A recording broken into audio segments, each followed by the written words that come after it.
some believe that immigrant Jews in the Holy Land are occupiers rather than civilians. How is this argument explained? This is a complex and controversial topic that has historical, religious, political, and legal aspects. There is no definitive answer to this question, as different perspectives may have different arguments and evidence. However, I will try to summarize some of the main points that are often raised by those who believe that immigrant Jews in the Holy Land are occupiers rather than civilians. One argument is based on the historical claim that the Jewish people have no legitimate right to the land of Israel, as they were expelled or left voluntarily from the region in ancient times, and only returned in the late 19th and early 20th centuries as part of the Zionist movement, which aimed to establish a Jewish homeland in Palestine. According to this view, the Jewish presence in Palestine was facilitated by the British colonial rule, which issued the Balfour Declaration in 1917, promising to support the creation of a Jewish national home in Palestine. This declaration was opposed by the Arab population of Palestine, who saw it as a violation of their rights and aspirations for self-determination. The British mandate over Palestine ended in 1947, when the United Nations proposed a partition plan that would divide the territory into two states, one for Jews and one for Arabs.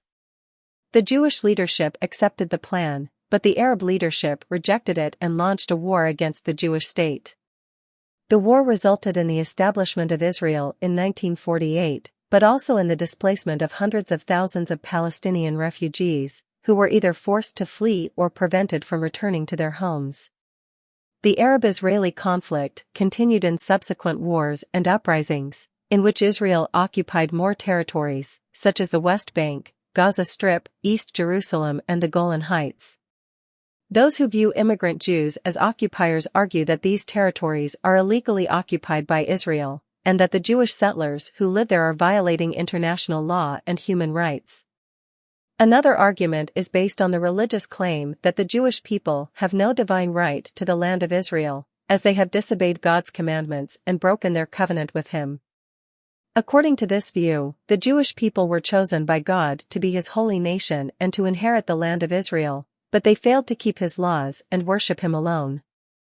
As a result, God punished them by allowing their enemies to conquer and exile them from their land. The Bible records several instances of such divine judgments, such as the destruction of the first temple by the Babylonians in 586 BCE, and the destruction of the second temple by the Romans in 70 CE.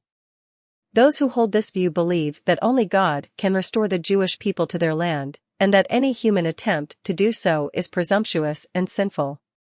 They also believe that God has given the land of Israel to other nations, such as the Arabs or Muslims, who have a better claim to it than the Jews. Some even regard Jerusalem as a holy city for Islam, and deny any Jewish connection or sovereignty over it. A third argument is based on the moral claim that the Jewish people have no ethical right to the land of Israel, as they have oppressed and discriminated against the Palestinian people who live there. According to this view, the Jewish state of Israel is an apartheid state that practices systematic racism and violence against its non-Jewish citizens and subjects. They accuse Israel of violating international law and human rights by building illegal settlements, confiscating land, demolishing homes, restricting movement, detaining prisoners without trial, torturing suspects, killing civilians, imposing collective punishment and denying basic services.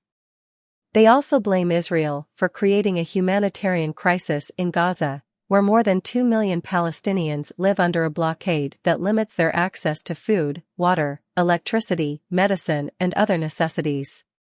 Those who adopt this view demand that Israel end its occupation and colonization of Palestinian lands, respect the rights and dignity of the Palestinian people, and allow them to establish their own independent state with East Jerusalem as its capital.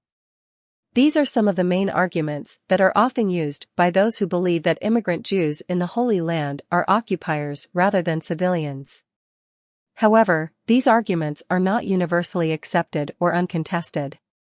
There are also counterarguments that challenge or refute these claims from different perspectives.